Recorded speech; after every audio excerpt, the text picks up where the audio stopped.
This video was brought to you by Imprint. Last week, Pedro Sanchez stirred up a bit of intra-European controversy when he urged the EU to reconsider its proposed tariffs on Chinese electric vehicles after a visit to Beijing. Now, this U-turn surprised much of the EU and drew a fair bit of criticism inside Brussels, but it did go down really quite well with German Chancellor Olaf Scholz, who's taken a similar line on the issue. Interestingly, this isn't the first time that Scholz has sided with Sanchez, nor the first time that these two have pushed back against the EU consensus. So, in this video, we thought we'd take a look at the budding Spanish-German bromance, what's motivating it, and whether it can last. So, let's get straight into it. As we see it, there are at least 4 issues driving the Scholz-Sanchez bromance. First, EU energy policy. Second, the bloc's stance on China. Third, leading the EU's crumbling left-wing faction. And finally, pushing back against French influence. Let's start with energy. In recent years, Spain has really come into its own as an energy powerhouse in Europe. The country boasts significant renewable energy potential and access to natural gas pipelines from Africa. However, there is one big problem. There's no connection from Spain to the Central European gas system. In fact, when it comes to both electrical connectors and gas pipelines, Spain has been somewhat isolated from the rest of Europe, earning the nickname of an energy island. Spain has therefore been keen to integrate its energy system with the broader European grid, and Germany has stepped up as a strong supporter of this initiative. In the wake of Russia's invasion of Ukraine, German Chancellor Olaf Scholz realized that Germany urgently needed to reduce its reliance on Russian gas, and became a vocal advocate for reviving the previously cancelled MidCat pipeline. This Trans-Pyrenean gas pipeline would facilitate the transport of gas from Algeria through Spain to the rest of Europe. Given that Spain boasts Europe's largest storage and regasification capacity, 90% of which is sourced from Algeria, the country has the potential to become the EU's primary natural gas hub, effectively replacing Russia in this role. For his part, Sanchez has insisted that Spain is, quote, prepared to help those countries suffering most from dependency on Russian gas, and respond to the calls from our dear friends and brotherly nations, such as Germany. More recently though, Spain and Germany have also both pushed back against the EU's protectionist positioning towards China. Initially, Spain did support the increase in tariffs on Chinese-made electric vehicles, but as we mentioned in the intro, last week Madrid unexpectedly U-turned.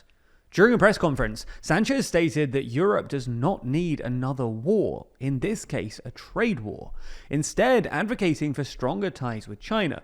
Shortly after, Scholz expressed support for Sanchez's shift, saying the direction of travel is one that we share. So, what motivates this shift? Well, it's no coincidence that Spain and Germany are the 2 largest car-producing countries in Europe, but you might therefore expect that they'd be very much in favour of tariffs on Chinese EVs, like the ones recently imposed by the EU. But the reverse is true. That's because Spanish and German car makers are actually staunchly opposed to the escalating EU-China trade war, because even if tariffs help to protect their market share in Europe, retaliatory tariffs could hurt their lucrative businesses in China, which is one of their biggest and fastest growing markets. Last year, 1/3 of German car sales occurred in China, and Spain has benefited from Chinese investments to bolster its electric vehicle industry, with the announcement that Spain will host Europe's second Chinese car factory. Spain also has a vested interest in avoiding a trade war because, more generally, it exports a fair bit to China. In response to tariffs on Chinese electric vehicles, Beijing launched anti-dumping investigations into EU exports on brandy, dairy, and pork. And this didn't go down too well with Madrid, because Spain is actually the largest EU pork exporter to China, making up 40% of all EU exports, worth about $1.5 billion. The third driving force, though, is that Scholz and Sanchez, alongside the Danish Prime Minister, are sort of the last centre-left social democratic figureheads left in the EU, and they've worked together to rally Europe's left-wing forces against the resurgent right. They're also both facing similar challenges domestically. Scholz's government is unpopular, with his party dropping to 15% in the polls, making it the 3rd most popular party in Germany, as the far right edges ahead at 18%. In Spain, Sanchez's party faces a similar predicament, trailing the Conservative People's Party and struggling to contain the hard right, with Vox currently sitting in third place in the polls. To counter this surge, both leaders have recently shifted right on certain issues, including most notably immigration. For instance, this month, Scholz announced that he'll be reintroducing border controls along Germany's land borders, while Sanchez signed multiple migration agreements with West African nations to stem migrant flows. Finally, both countries also have bones to pick with France, and buddying up has become an effective tactic at resisting French influence in the bloc. Spain, for instance, has been butting heads with France over the EU's energy policy. In general, France are keener on nuclear energy and less keen on natural gas as a so-called transition fuel, which is why Macron opposed Spain's proposal of developing the Midcat gas pipeline, arguing that it would slow down the green energy transition.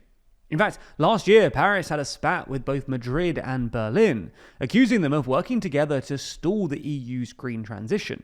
Earlier this year, the Spanish government even accused France of blocking Spain's efforts to build more power lines to France, described by the Spanish energy minister as an absolute shame.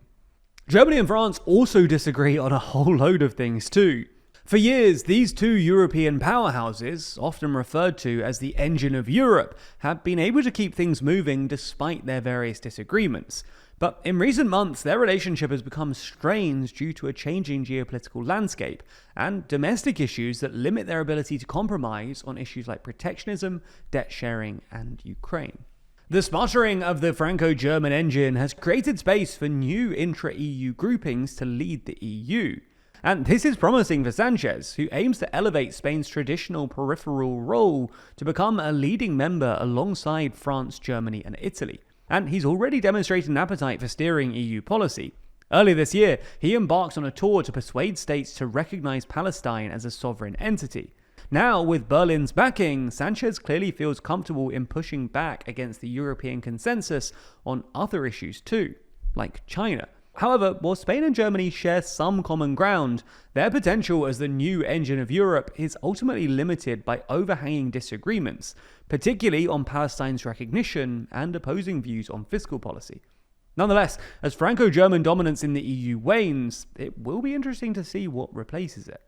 Fans of TLDR, like you, care about understanding the world around them. And that's where today's sponsor, Imprint, comes into play. Because if you care about building a life of learning, then Imprint is the app for you. It's a brand new way to learn, built from the ground up. And seriously, unless you've used the app before, you likely haven't experienced anything like this. That's because Imprint is beautifully illustrated and animated, creating a highly visual, bite-sized, and interactive learning experience. It's the perfect antidote to a world where social media tries to keep us mindlessly dopamine scrolling day in, day out. Their library includes courses on topics like psychology, history, philosophy, finance, productivity, and many more, as well as quick reads you can consume in a single sitting. In fact, I've been using the Essential Philosophy, Theories and Thinkers course, and it's been an excellent way to brush up on some knowledge from college that I genuinely thought was lost. And with all of the developments happening these days, from elections to AI to geopolitical tensions, it's been helpful to revisit some of the world's greatest thinkers. So make yourself feel better about your screen time, build a real habit of learning every day, and join the millions of people using Imprint. If you use the link in the description, the first 200 people will get 20% off an annual plan. Plus, they'll know you came from us.